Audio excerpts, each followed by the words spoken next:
Estos dos conceptos son producto del modelo Evers y Moll, dos de los primeros trabajadores de esta área. Ellos mostraron que con su modelo para un transistor NPN se llega a la siguiente conclusión. Miren, aquí tenemos el diodo de colector y que sabemos que ya se polariza en inversa, y tenemos el diodo emisor, y aquí tenemos dos pequeñas fuentes de corriente. La corriente del colector está en función de un parámetro alfa, el mismo para la corriente del emisor. Pues con este modelo que hizo Evers y Moll, después de una serie de análisis matemáticos, llegaron a la siguiente conclusión: que la ganancia de corriente directa en un transistor es la relación que existe entre la corriente de colector y la corriente de base. Al hablar de ganancia, nosotros debemos de empezar a sospechar que este dispositivo semiconductor funciona como un amplificador, porque la ganancia en electrónica es sinónimo de amplificación. Para este caso específico, si yo tengo una corriente en la base, a la salida voy a tener esa misma corriente multiplicada por un factor, y ese factor pues se le llama factor de amplificación. En el transistor BJT-NPN se le denomina ganancia, y esa ganancia se denota por beta de corriente directa. Eso quiere decir que una corriente de base pequeña va a controlar una corriente de colector mucho más grande. Los transistores de baja potencia, generalmente menos de 1 watt, normalmente tienen una ganancia entre 100 y 300, es decir, esta beta de CD está comprendida entre 100 y 300. Y los transistores de alta potencia mayores a 1 watt normalmente tienen una ganancia entre 20 y 100. Vean ustedes que la ganancia pues no tiene unidades, porque estamos haciendo un cociente de amperes entre amperes, y eso nos da la unidad. Por lo tanto, beta no tiene una unidad de medición, simplemente es un factor, por eso se le llama ganancia de corriente de CD.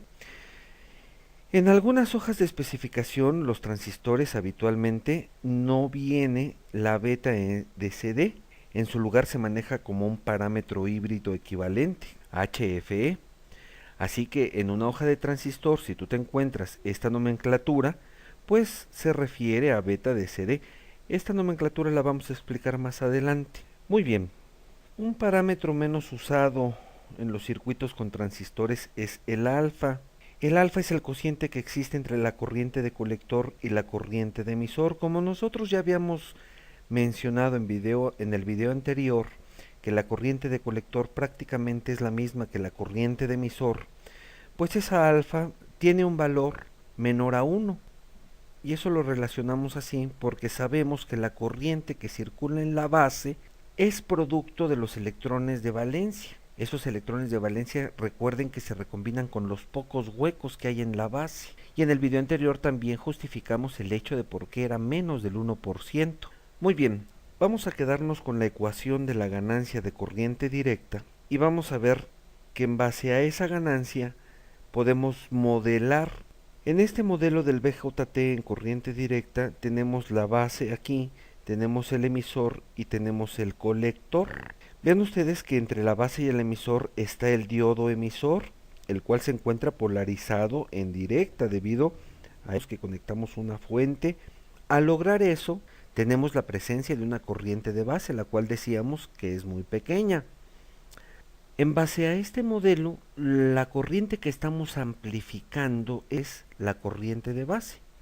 Porque miren, si de la ecuación de la ganancia de corriente directa despejamos la corriente de colector, pues simplemente nos queda beta veces la corriente de base, lo cual quiere decir que esta corriente de colector es la misma corriente de base amplificada beta veces. Existen tres formas de conectar un transistor. Una forma es la conexión de emisor común, otra es la conexión de colector común y la otra es la conexión en base común.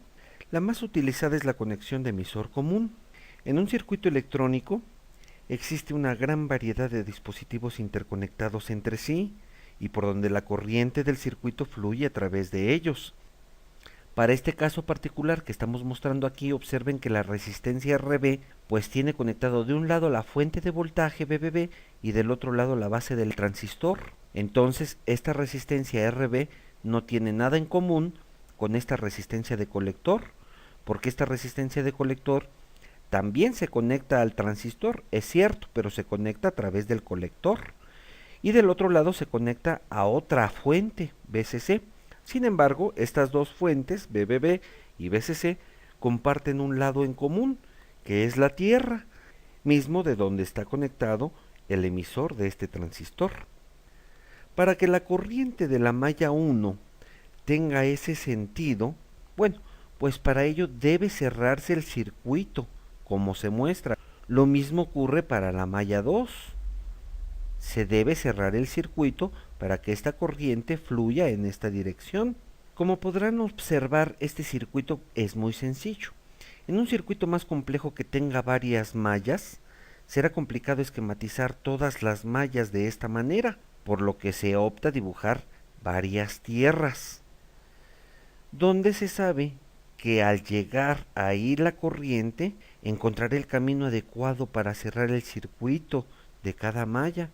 Es decir, la corriente encuentra su camino. Por lo tanto, la primera conclusión a la que debemos llegar, el elemento común de un circuito, pues es la tierra. Para este circuito en particular, pues el lado común o tierra de cada una de las fuentes de tensión está conectado al emisor del transistor. A eso obedece que a esta configuración se le denomina conexión de emisor común.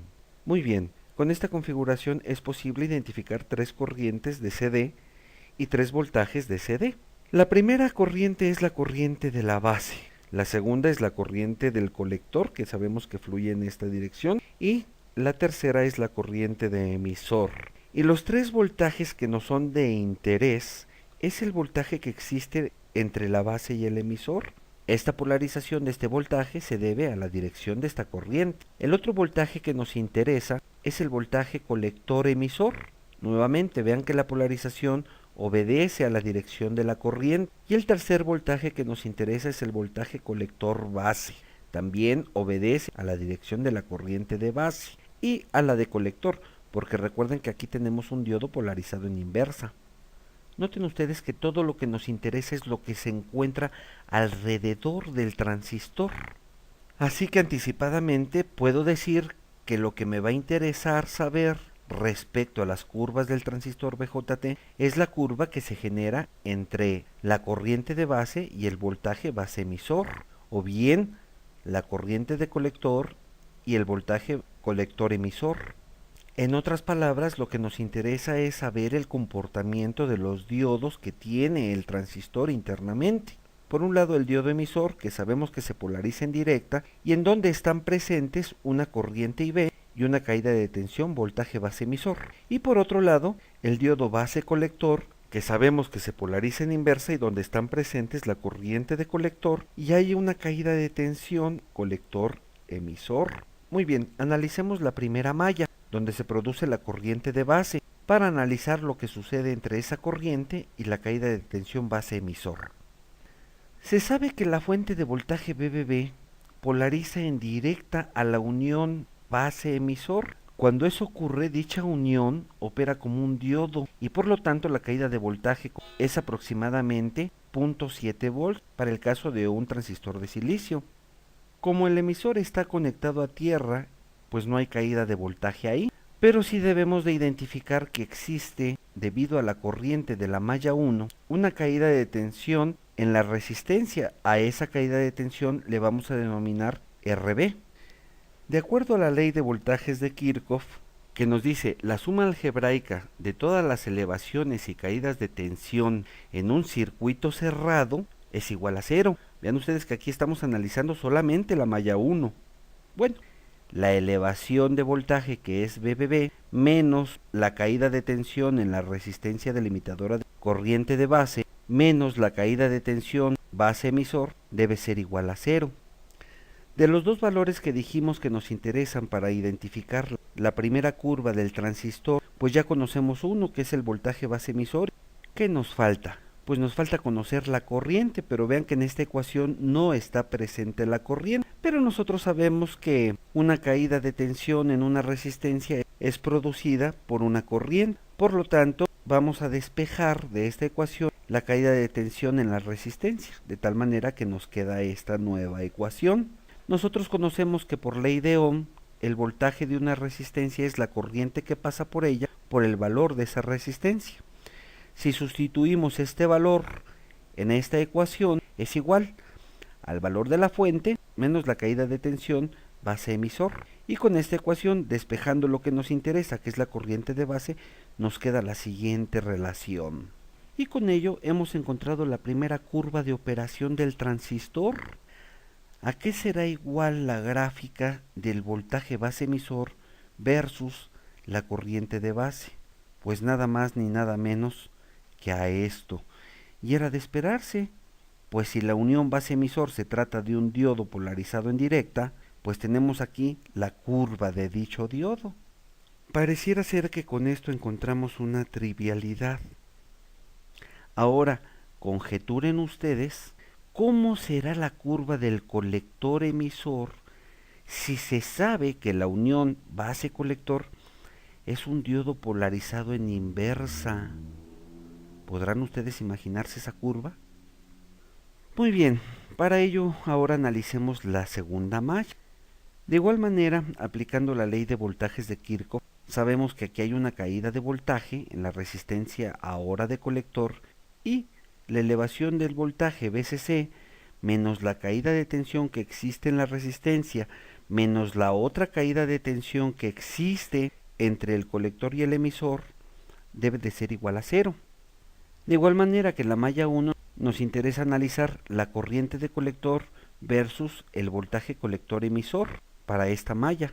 Por lo tanto, de esta ecuación yo puedo despejar el voltaje colector emisor y nos queda de esta manera. Y también sabemos que por ley de Ohm, la caída de tensión que hay en la resistencia de colector es igual a la corriente que pasa por ella por el valor de dicha resistencia, que si esto lo sustituimos en esta ecuación, pues tendremos la siguiente importante relación, que nos dice que el voltaje colector emisor está en función de los valores que tome la fuente, menos la caída de tensión en la resistencia. Nosotros podemos conocer el valor de esa resistencia, es más, nosotros podemos fijar el valor de esa resistencia. La pregunta sería, ¿cómo calculamos la corriente de colector en esta malla? Pareciera que tenemos el camino cerrado. Tenemos una ecuación con dos incógnitas. Por un lado, el voltaje colector emisor y por otro lado la corriente de colector, que justo es lo que nos interesa conocer para saber cómo es la curva de relación entre estas dos. Pero nosotros sabemos que la ganancia de corriente de CD de un transistor está dado por la beta y que si despejábamos sabemos que la corriente de colector es la corriente de base multiplicado por esa beta. Y finalmente la caída de tensión que hay entre colector y base no es más que la diferencia entre el voltaje colector emisor y el voltaje base emisor. Con estas ecuaciones se puede observar algo muy importante respecto a las curvas del transistor y su operación.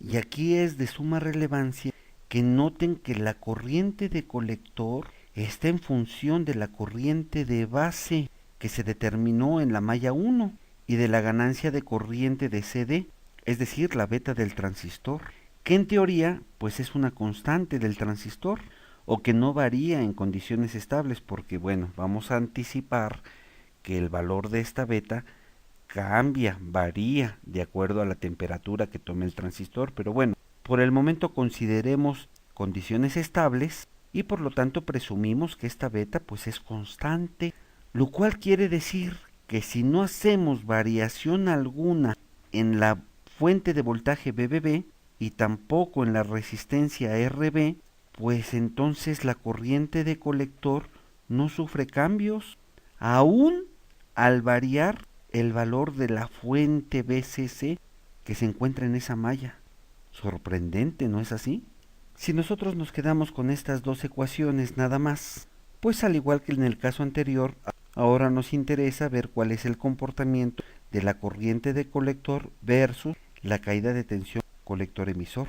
Para ello, tenemos un circuito de conexión de emisor común y supongamos que tenemos una fuente de voltaje BBB de 10 volts. Nada me impide que yo pueda poner aquí una fuente de voltaje de 10 volts o de cualquier otro valor, pero vamos a suponer que requerimos una corriente de base, no sé, igual a 10 microamperes. Por lo tanto, para ello se requiere de una resistencia de 930 kiloohms. ¿Por qué? Porque recuerden que nosotros ya sacamos esta ecuación de la malla 1. Si nosotros aquí despejamos la resistencia, pues nos queda una resistencia de 930 kiloohms. Suponiendo que este transistor es de silicio y que tiene una beta de 100, por lo tanto la corriente de colector se puede determinar a través de esta ecuación y eso nos da que la corriente de colector es igual a 1 miliamper. Y como a nosotros nos interesa el voltaje colector-emisor versus la corriente de colector, bueno, pues ya tenemos el primer dato, miren, ahí está. Entonces lo que a nosotros nos queda es variar el voltaje colector-emisor para observar qué pasa en el eje IC. Por lo tanto, si fijamos la resistencia de colector igual a 10 kiloohms y conectamos una fuente de voltaje VCC variable, entonces con ello vamos a lograr variar el voltaje colector-emisor. Y la primera pregunta que debo hacerme es, si variamos VCC, ¿en cuánto se incrementará la corriente de colector? Espero que ustedes ya estén viendo esa conclusión importante. Bueno, de la ecuación podemos conocer el valor de VCC, conocemos el valor de RC, pero no conocemos IC.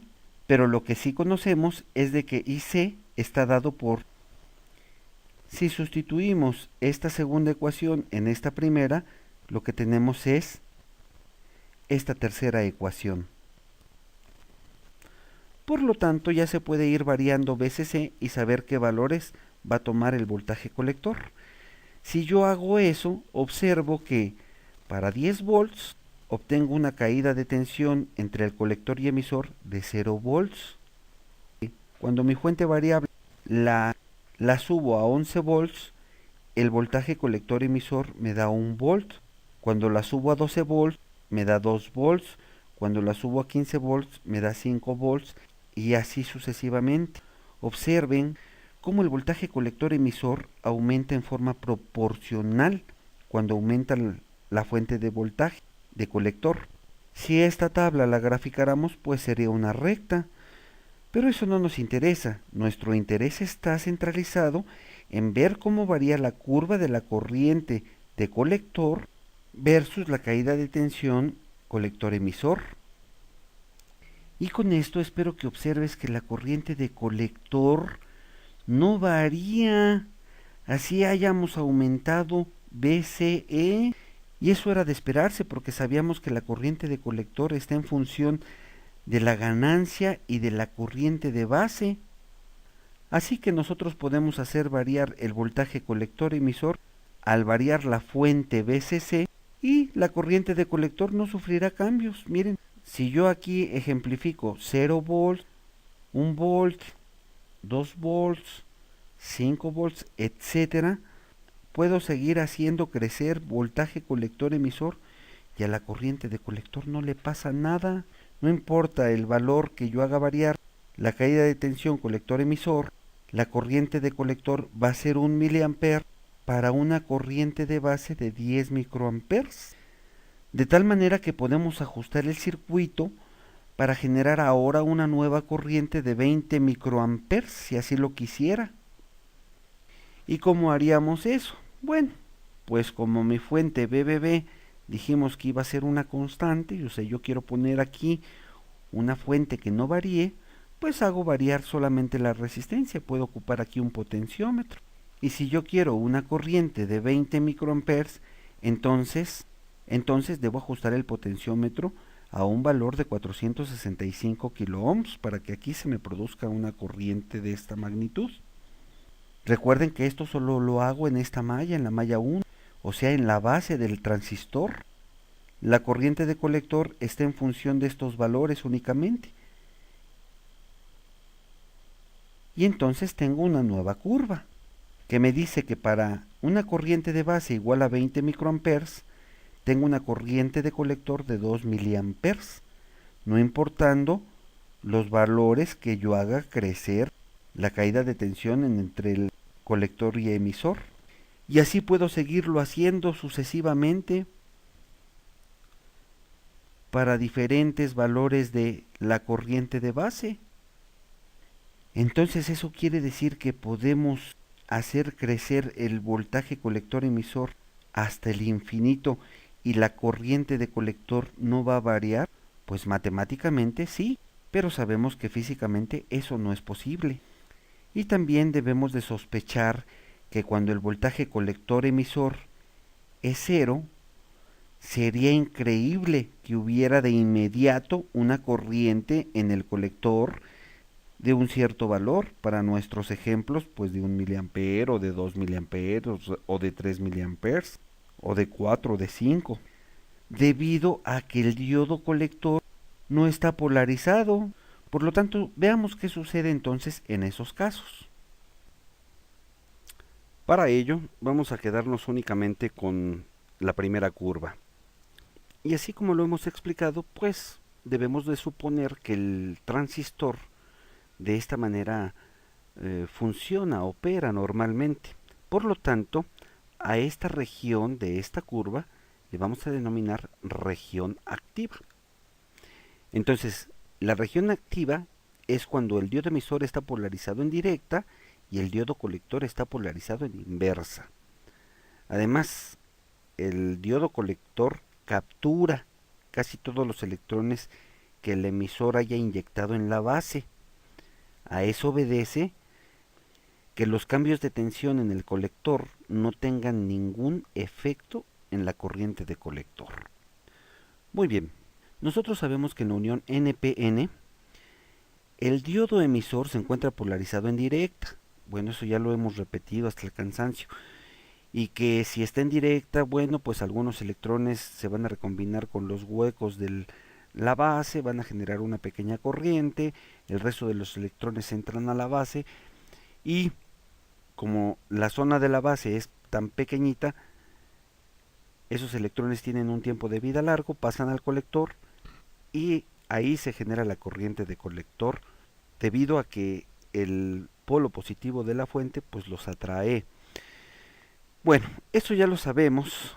Vamos a dejar de considerar por ahora el diodo base emisor y solamente nos vamos a quedar con el diodo colector, del cual se conoce que debe de estar polarizado en inversa. Bueno, consideremos el momento en el que el voltaje colector emisor es 0 volts. En ese momento, este diodo colector no tiene la suficiente tensión positiva para capturar a todos los electrones inyectados en la base.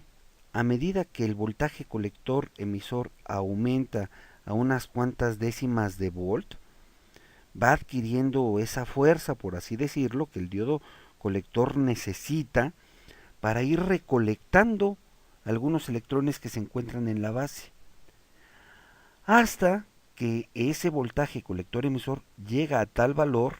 Ese valor le vamos a llamar voltaje colector emisor de saturación, donde la curva pasa a la región activa.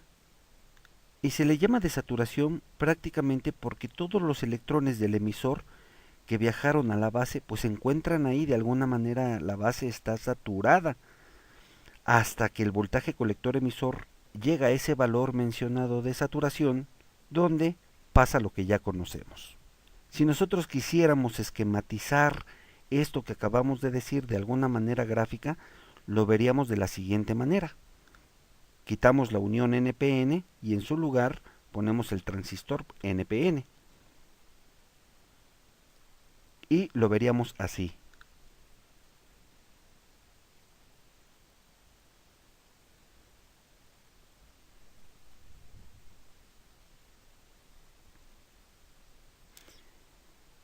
Y entonces hemos descubierto una nueva región, es la región de saturación. Es de suponerse que en esa región de saturación pues ya no se cumple la condición que teníamos antes, que la corriente de colector es la ganancia en corriente directa por la corriente de base. Ahí es claro que esa condición no se cumple. Sin embargo, sabemos que en la región activa esa relación es total y absolutamente válida. Hasta ahora ya conocemos dos regiones de operación del transistor, la de saturación y la región activa. Debemos de tener cuidado con dos consideraciones muy importantes. Una es la región de disrupción. Debido a que el diodo colector está polarizado en inversa, recuerden que el voltaje colector emisor no puede crecer infinitamente. Cuando el voltaje colector emisor alcanza un voltaje tal suficientemente alto, el diodo colector, como todo diodo, entra en una condición de ruptura y por lo tanto la corriente de colector se incrementa con rapidez.